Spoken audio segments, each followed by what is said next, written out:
Good afternoon, everybody. Mark Anthony Germanos. Today, you learn how to audit your online footprint because people vet you. And when I say vet, I mean they investigate you before hiring you either as an employee or as a contractor. I have been a computer guy since 1992, and along the way, I picked up some certifications. This includes EC Council's Certified Ethical Hacker. Ethical hacker, what does that mean, you may say? It means, yes, I'm a hacker, but also I'm a good guy because I'm an ethical hacker. Bringing in an ethical hacker is like calling the fire department and having them come in and tell you where a fire would probably start in your office before that fire actually happens. It's a good thing. I also have Microsoft's MCSC, Microsoft Certified Solutions Expert, and CompTIA's Security Plus certification. We live on a continuum, and on this continuum, we have convenience on one end, security on the other, and there's no such thing as 100% convenience and no such thing as 100% security. Everything we do, every decision we make resides somewhere in the middle. You may say, well, I volunteer information at Facebook, LinkedIn, Twitter, and that puts me more toward the convenience front. And I'd have to say yes. Because when you tell Facebook that you like to play tennis, you're going to get ads for tennis balls, tennis rackets, and tennis shoes. You're leaning severely toward convenience, but not 100%. On the flip side, we have 100% security, or maybe I should say the pursuit of 100% security.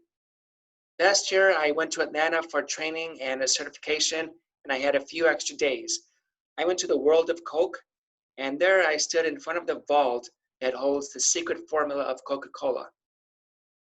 Maybe it holds the secret formula. I don't know. They did not have a glass door. But the secret formula is probably the world's most well-guarded secret. And you may say, yeah, this is 100% security.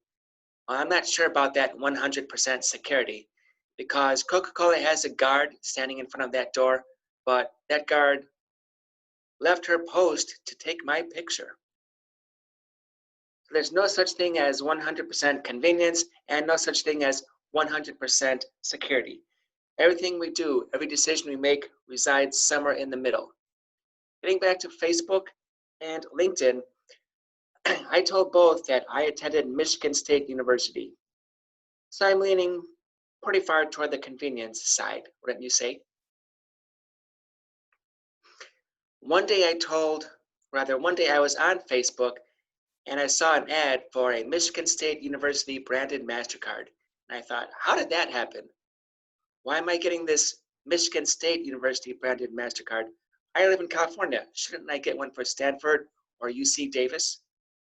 Then I remembered, yes, the reason that I'm getting this Michigan State University branded MasterCard offer is because I told Facebook that I attended Michigan State University. So what's happening is that the bank that is trying to sell this MasterCard contacted Facebook and asked for a list of Facebook students, alumni, and faculty, and then target them with the Michigan State University branded MasterCard. So I'd say that's a bad thing. But also on LinkedIn, seems almost every time I log in, LinkedIn is offering me a chance to connect with other Spartans. I may get 20 opportunities and the first 12 or 15 are other people at Michigan State. They're either students, faculty, or alumni. So it's a risk I'm willing to take. Tell social media I went to Michigan State University. But there are some risks I will not take, and those include telling social media about my political and religious views. Because online, you start talking politics and you turn friendships into enemies real fast. Facebook asks for your political views and your religious views. And I intentionally told Facebook, everybody vote for me and everybody worship me. And that's because I don't want Facebook selling my information to political or religious advertisers. I'm comfortable with the Michigan State University branded MasterCard, but not with people targeting me based on who they think I will vote for in November or what holidays I worship in December. Politics and religion are not part of my Facebook profile. But people who know me both online and in person probably know who I will end up voting for in November and probably know what holidays I celebrate in December.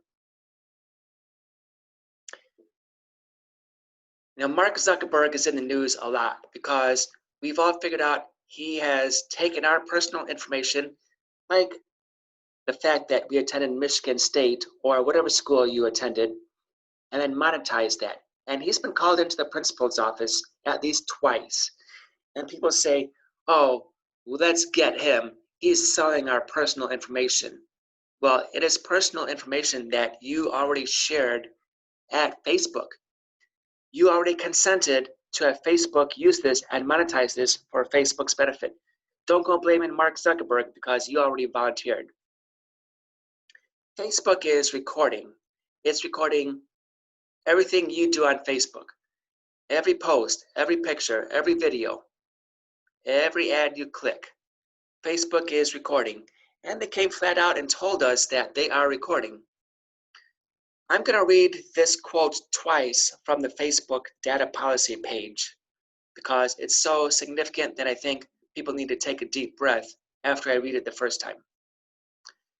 We collect the content, communications, and other information you provide when you use our products, including when you sign up for an account, create or share content, and message or communicate with others. Everybody take a deep breath. I'm about to read this again. From the Facebook data policy page, we collect the content, communications, and other information you provide when you use our products, including when you sign up for an account, create or share content, and message or communicate with others. Do you think this means anything and everything you do on Facebook? I'd have to say yes, it does. Anything and everything. Fortunately, you can tell Facebook that you want a report of what Facebook has recorded. And of course, this is what you have shared on Facebook. There's a web page you can go to download this, rather you request this report and then you download it. And when you download it, it comes up as one big zip. Then you double click the zip and you get an index. When you double click that index, then you can see in a nice, neat web page everything you have shared on Facebook. That includes your comments, your events, your friends, your groups, messages. This would, of course, be the Facebook private messages, photos, videos, posts, and your profile info. Facebook has recorded everything because you shared everything. You double click the index, up comes your web browser, and then you get nice, neat web pages. I'm going to go into posts and show you a few of what I have posted. And of course, this would include pictures. And as we look through these pictures that I intentionally posted or shared on Facebook, just remember my agenda on Facebook is that I'm telling the world I'm a computer guy. I help people use computers. I have a life, a wife, and a dog. Computer guy, help people use computers. Life, wife, dog. All computer guys need 5 computers. Wouldn't you agree? Actually, I have 4 computers here. One of the computers is connected to 2 monitors. But it's a picture of 5 monitors on the desk. And that is how it should be. I also believe that all my work and all computer guys' work should be neat and clean. When you plug your computer into a wall to get internet access, take a look at the wall jack. It should be nice, neat, and clean, like this one from one of my projects. Having neat and clean and labeled wall jacks indicates that somebody gave a damn. The person who pulled the cable and did the terminations, which for this job was me, cared enough to make it nice, neat, and clean, and also label the jacks. Neat and clean, that's how it should be. But sometimes it doesn't happen that way. Because sometimes people pull me aside and say, Mark, my computer stopped working.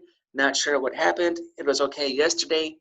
I pull the power cord out. I take off the cover and I find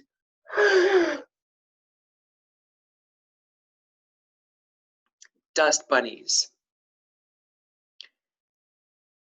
Dust bunnies happen if you are on the first floor and if you have carpeting. And you get a lot of dust bunnies if you have new carpeting. So if that applies to you, if you're on the first floor of your building, if you have carpeting, or especially if you have new carpeting, take the cover off and vacuum your computer at least once a year because it may look like this. Quite the mess. I also have a sense of humor.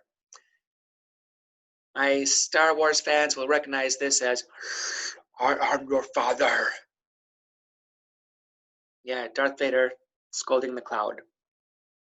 Pretty funny. Moving on, I tell the world that I help people use computers. So all the computer trainers out there should understand that the computers are nervous of the students and the students are nervous of the computers. I also have a life. Here's a picture from a group bike ride a few years back in the days when we were able to meet in large groups and then ride bikes up and down the mountains for 108 miles. Just a few short years ago, we were able to congregate. I miss those days, man.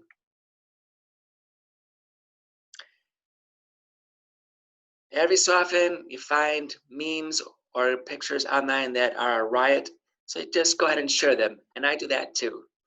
And of course, this one has two dinosaurs roaming through New York City, eating people with a caption, "Of course you feel great.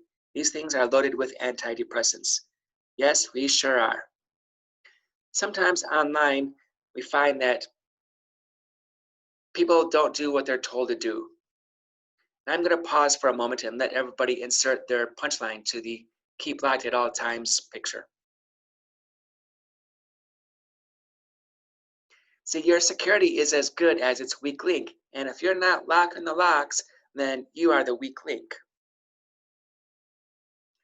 Sometimes things happen that may be funny, may be stupid. Like my thermometer telling me on Thanksgiving morning that it was 153 degrees outside. I just don't think so. But when I saw this on my thermometer, I had to pull out my phone and take a picture and post it online.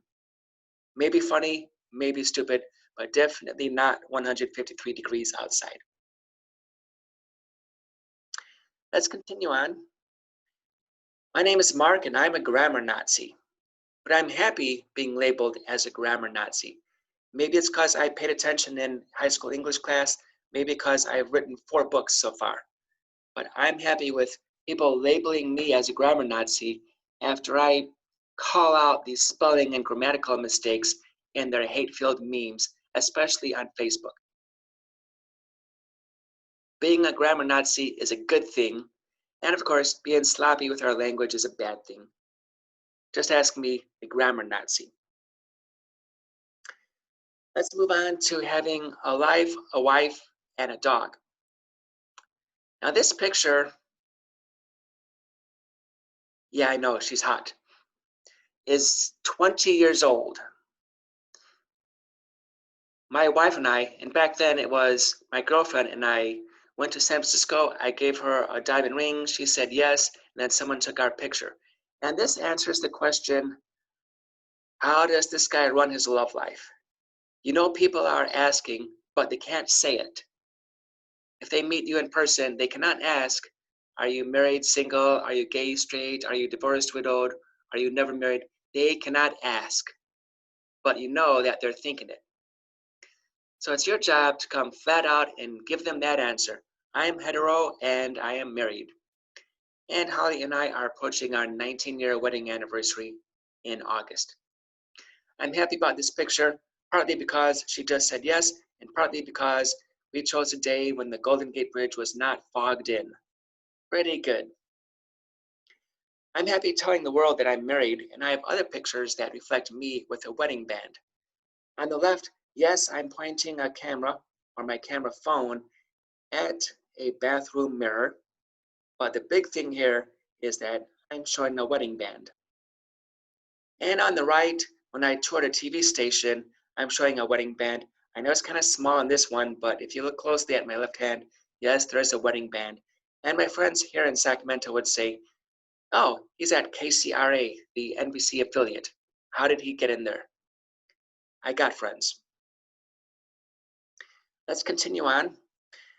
You know, a few slides ago, I showed you me and my bike, and I talked about riding centuries through the mountains, but also Mr. Super Cyclist here fell off his bike and broke his elbow into 7 pieces. It's good to show that we are vulnerable, which of course means we're honest and we're not asking the world to believe we are perfect. I posted this picture online of me and the 23 pins holding my right elbow together. It shows you're vulnerable and it helps people connect. On the right, there's a picture of me and I call it the red shirt picture. And I call it the red shirt picture because A, it's one of my favorites, and B, I am posting it at many different online services. I like the red shirts. I just look good in red shirts and I got a lot. Not only do I have red shirts, but I also have red sweaters. And there are 3 red sweaters in this picture, but of course, they're dominated by the red shirts. Part of my brand. It's part of what I tell the world.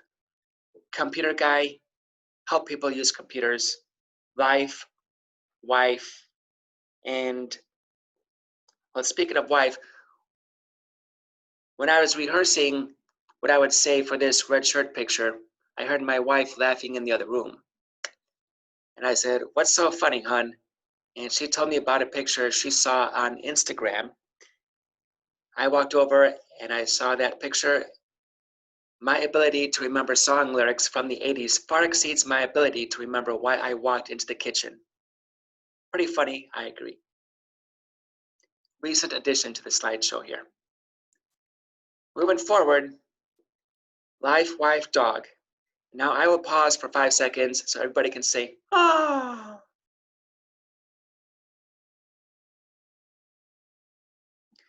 That wraps up what I want to share with the world. Computer guy, help people use computers. Life, wife, dog. Most of the pictures you find of me and that I have posted center around one of these themes. So I'm controlling the image or the footprint that I'm leaving online. Did you know that when an animal eats, the word for that in German is fressen, F-R-E-S-S-E-N, fressen. And I think sometimes people fressen. And this leads us to pictures that you might not want online because they paint you in an unflattering mode. If a potential employer or a potential client is vetting this woman, they're going to find this picture and ask, she's eating like an animal.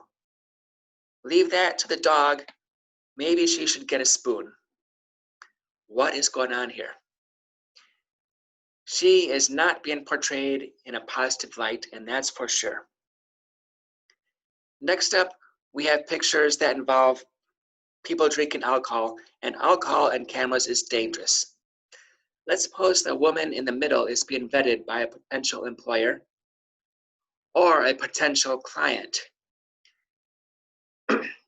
Now, before you go trolling me on Twitter, let me just say, I live in California, I lean slightly to the left, and I am much more open-minded than most people.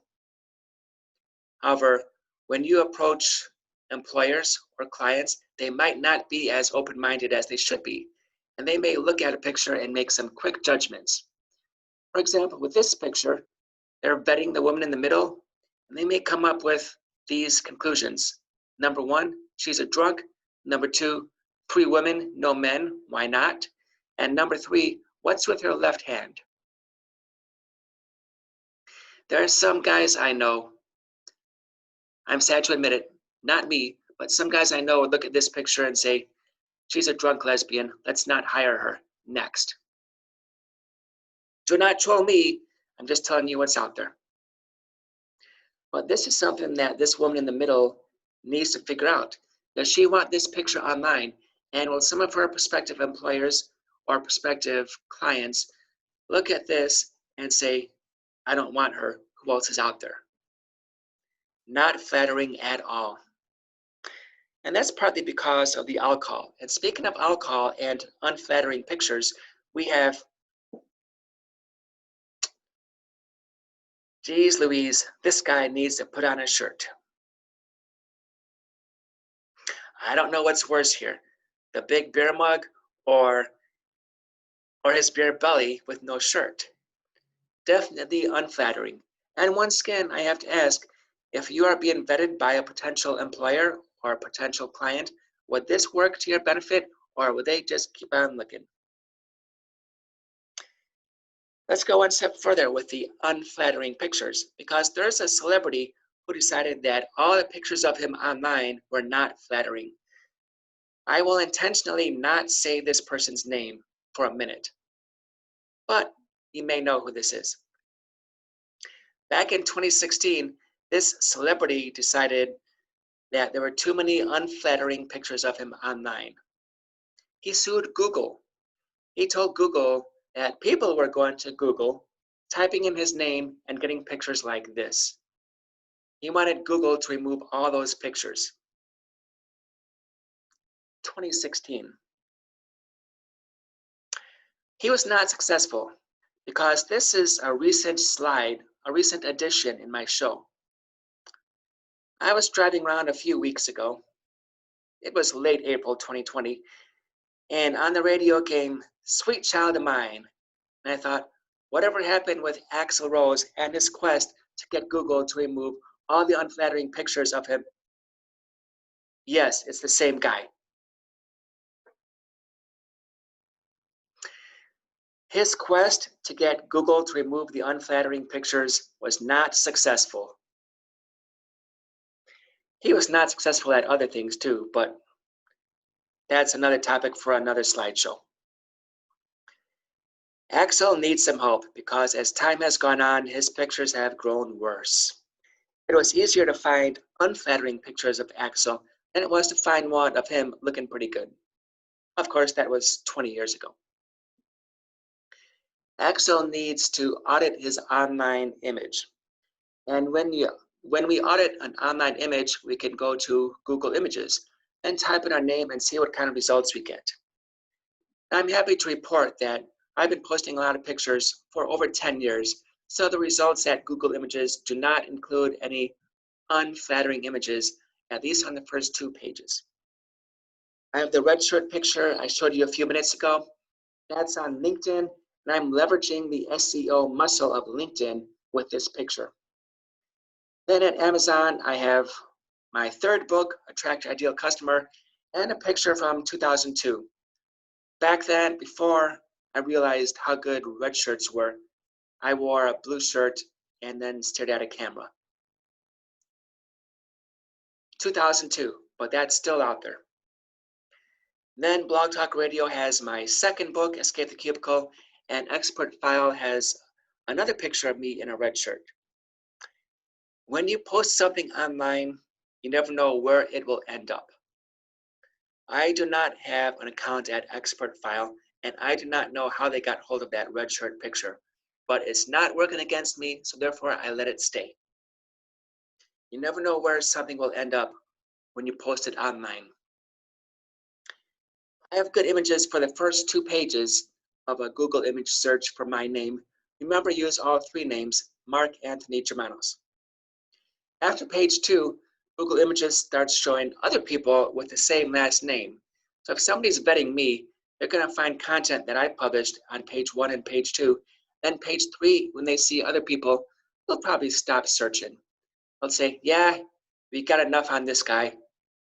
Dark hair, red shirts, yeah, he's an author. I may have some unflattering pictures done at page 700, but if people stop looking at page 3, then they won't go all the way to 700. And sometimes we call that burying, B-U-R-Y-I-N-G. And that is something that our friend Axl Rose should do, because this picture on the right and others that are also unflattering need to get buried by the picture on the left. and others that show him looking pretty good. Axl, you gotta bury the bad pictures. Make it so when people Google you online and they go to Google Images, they get 6, 10, maybe 20 pages of you looking good. Then they won't bother or even think that there are bad pictures of you online, even though there are. Getting back to Google, Google records what you do, just like Facebook records what you share. You can tell Google you want to audit what Google has recorded in your web surfing. And when I say web surfing, maybe I should expand that because Google has a wide list of services that we use. Sometimes we think about them, sometimes not. This would include Gmail, Maps, and of course our web and app activity. That would be web surfing. I blocked out my home address, but I realized that yes, I used the Google Maps app on my phone and I told Google Maps my home address. That's why Google recorded the home address.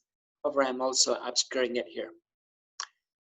There are other services that I've used and I forgot about them. That would include the 3 on the bottom row: Contacts, Drive, and FeedBurner.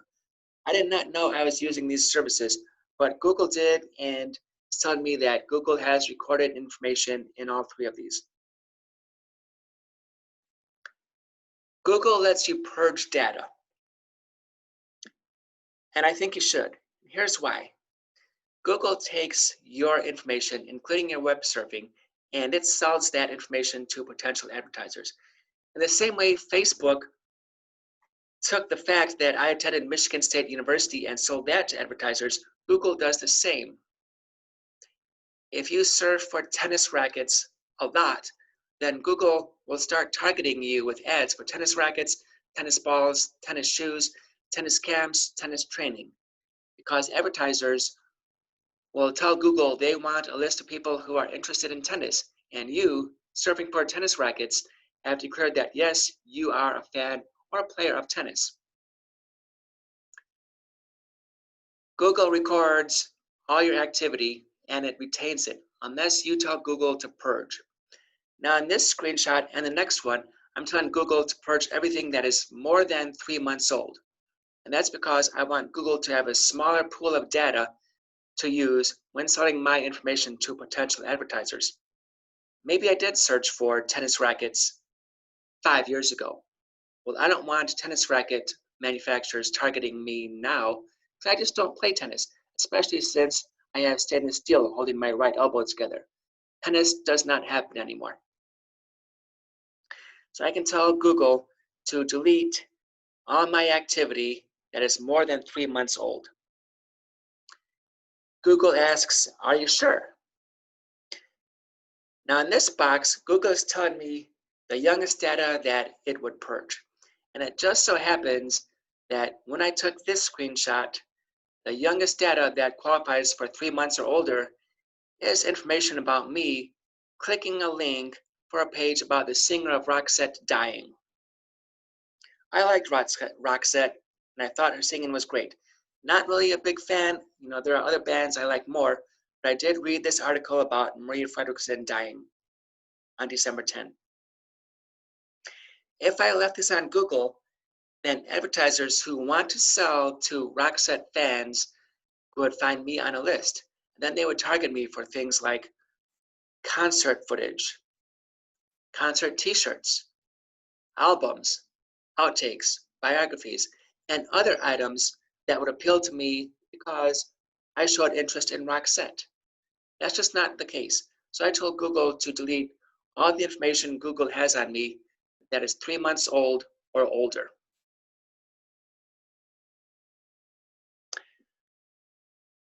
That is what Google stores on their servers. Let's talk about what you have on your computer. You have your web browser, and of course, everybody has their favorite. There's Google Chrome, which lets you go into incognito mode. And therefore, Google Chrome will not save your history. The Microsoft web browsers have in private, but it does pretty much the same thing. And of course, Mozilla Firefox has private window. Mozilla Firefox turns the screen purple and then gives you a message, you're in a private window. but the general concept is the same. When you're in private mode or incognito mode, then your web browser will not save your browsing history.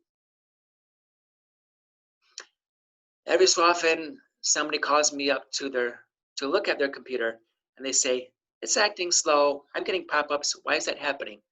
I look in the history, and I see that that person or somebody else is looking at gambling websites, e-commerce websites, or porn.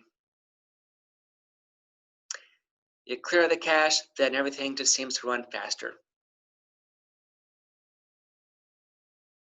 This is the local history on your computer. And people say, wow, I need to clear the local history every day because I don't want my employer or my spouse know what I'm looking at. Well, that kind of answers the question of what are you storing on your local computer's web browser.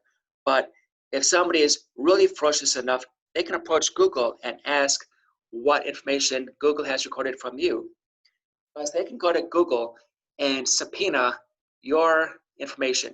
And when I say your information, that would include your web apps, your home address, what you have in Gmail, what you have in Google Drive, what you have in FeedBurner, and everything else from here. Google is recording all this, and if Google gets subpoenaed with you as the target, then Google discloses. Google gets a lot of subpoenas. So let me pause and ask, for the first half of last year, how many subpoenas do you think Google received from either bitter employers, bitter competitors, or bitter spouses? Less than 10,000 subpoenas, 10,000 to 20,000, or more than 20,000. Remember, this is just for the first half of last year. If you chose B, then you are right, because the answer is 12,902 subpoenas in just the first half of last year. People asking Google what information Google has collected on you. This is almost 13,000 in half a year.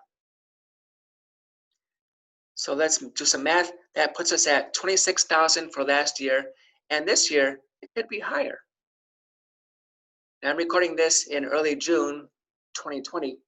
They could be at 15,000 subpoenas for the first half of this year. People will go after Google with a subpoena to learn about you.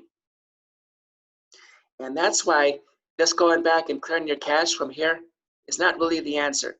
You could clear your cache, you could clear your history until the cows come home, but people are still gonna go to Google with subpoenas. When I'm online, I like to lurk. And lurk means that you observe, but you don't interact. I lurk with an alternate persona. I've already disclosed that I'm male, I live in the US, and I'm married. But my lurking persona is the direct opposite. And lurking is a good thing, because sometimes I don't want people to know that I'm looking at their profiles, especially on LinkedIn. Because on LinkedIn, you can log in and see who has looked at your profile. Maybe I want people to know that I looked at it, maybe not. Maybe the Microsoft CEO, Satya Nadella, does not want people to know that he's checking out their LinkedIn profiles because he might be looking to buy the company. So if Satya had an alternate persona like I do, he could go check out these people and determine what kind of online image or footprint they have without them knowing that the CEO of Microsoft is checking them out. An alternate persona is good, but just remember, if you want to lurk, you have to be consistent with the lurking.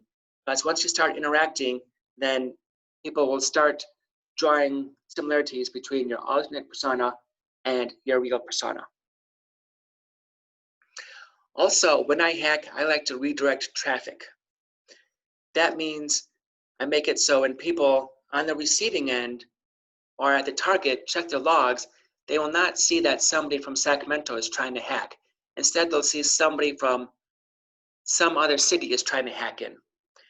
I have a target, and this target is in Vermont, but the website is in Toronto. They sell pot online. Now, you may have different views on legalized marijuana, but let's just remember it is not legal in all 50 states. I've decided to target them partly because they sell pot online and partly because 85% of their online reviews are negative. Let me say that again. For these people, 85% of the online reviews are negative. It's a miracle they're still in business. And when I hack them or the website, I redirect all my traffic. I use a service called IPVanish that lets me choose from many different cities, both in the US and abroad. In the US, we have cities such as Chicago, Newark, and Denver, and of course, my favorite, Miami. Then internationally, we have Frankfurt, Reykjavik, Madrid, and many others. So you can redirect all your hacking traffic through another city. And that way, when somebody looks at the log, like in this example, somebody in Toronto, they're going to see that somebody from Miami is trying to hack in. They will have no idea that somebody in Sacramento is actually at the wheel.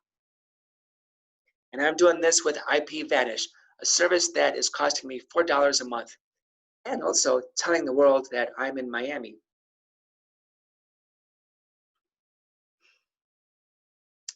Using a VPN client like IPVanish. It's a good thing and it's a bad thing. That is your decision. IPVanish is not the only one out there, but it's the one I use. I learned it in 2 minutes and I'm happy with it. A VPN client is a good thing. And here's why I say that. Because you can be on a public Wi-Fi at a big box retailer, at a restaurant, or at a coffee shop, and you don't know who else is on that public Wi-Fi. It could be somebody running a sniffer, looking to see who else is on there and what traffic is on the Wi-Fi. But if you launch a VPN client like IPVanish, then all your traffic is encrypted. They won't see what you are sending because everything will be encrypted. It'll look like computer garbage, especially since they can't get to the key. So here's why I say that a VPN client is a good thing. Not only does it hide your true location, but it also encrypts your traffic when you're on public Wi-Fi. Let's wrap up. I showed you this slide earlier. We live on a continuum, and every decision and every behavior you do resides on that continuum. You can lean toward convenience or lean toward security. There's no such thing as 100% convenience, no such thing as 100% security. You go to Facebook, you go to LinkedIn, you tell those services where you went to school, and in my case, Michigan State, then they will use that information to target you for friend requests or for Michigan State University branded MasterCards. But I'm willing to take that risk. On the flip side, political and religious views, I did not tell my true political and religious views to Facebook because it's too dangerous. I'm leaning toward security, but of course there's no 100% security. People who know me online pretty much know who I will be voting for in November and which religious holidays I will celebrate in December. And we are done. I know your time is valuable. I know you have other things you could have been doing, but instead you chose to listen to me tell you how to audit your online footprint. And that's because, my friends, people vet you. Mark Anthony Germanos, stay safe out there.